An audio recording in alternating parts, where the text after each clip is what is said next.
10% ముస్లిం బీసీలు కలిపారు. ఏ జాగిరా మీ తాత జాగిరా ఎట్లా కలుపుతారు బీసీల ముస్లింలను? ఏ బీసీ సంఘం ఒప్పుకున్నది? ఏమైనా బీసీ సంఘాలు ఇలా బీసీలకు అన్యాయం చేస్తున్నారు. ఒక బీసీ సంఘం మాడతలేదు. అరే రాజశేఖర రెడ్డి ప్రభుత్వము 4% రిజర్వేషన్ ఇచ్చి ముస్లింలను బీసీలకు గుర్తిస్తే హైదరాబాద్ లో ఘోరమైన అన్యాయం జరిగింది హిందువులకి. ఇలా జిహెచ్ఎం ఎన్నికల్లో 30 మంది హిందువులైన బీసీలు గెలవాల్సిన స్థానాల్లో ఇలా ముస్లింస్ గెలిచి వాళ్ళ మీరు 10% రిజర్వేషన్ ఇచ్చి 10% ముస్లిం బీసీలు కలిపితే హిందువులు ఏ సర్పంచ్ గెలవాడు, బీసీలు ఒక్క కౌన్సిలర్ గెలవాడు, ఒక్క కార్పొరేటర్ గెలవాడు, ఒక్క జడ్పీటీసీ గెలవాడు. రాసి పెట్టుకోండి. అయిపోయి ఓట్లు ఒక్కది కేసుకుంటారు వాళ్ళు.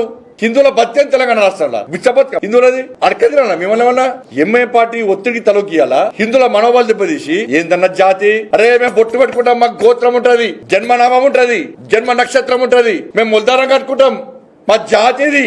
ఒక జాతికి ఇంకో జాతికి తేడా ఏందో గ్రహిస్తలేదు కాంగ్రెస్ పార్టీ ప్రభుత్వం. కేవలం ముస్లిం మైనార్టీల ఓటు బ్యాంక్ ద్వారా గెలవాలనుకుంటున్నది మన ప్రభుత్వం. స్థానిక సంస్థల ఎన్నికల్లో ఏమనే బీసీ సంఘాలకు అర్థం కాలే. మేము బీసీలు ఉత్తరిస్తాం, మాదే బీసీ సంఘం, మేం చెప్తాను బీసీలు ఓటేయాలనే సంఘాలు ఏడవైనాయి. ఇలా అగ్రవర్ణాలు ఉన్న కులాలు కూడా దీన్ని వ్యతిరేకిస్తున్నాయి. అరే గింత ఘోరమా? ముస్లిం బీసీలో గుర్తిస్తారా? బీసీలో కలుపుతారా? వాళ్ళకి ఈడబ్ల్యూఎస్ ఉన్నది, ఇప్పటికే మైనార్టీకి సంబంధించి అనేక బెనిఫిట్స్ వస్తున్నాయి వాళ్ళకు. మళ్ళా ఇప్పుడు బీసీలో కలుపుతున్నారు. వాళ్ళ గింత రాచరికమా?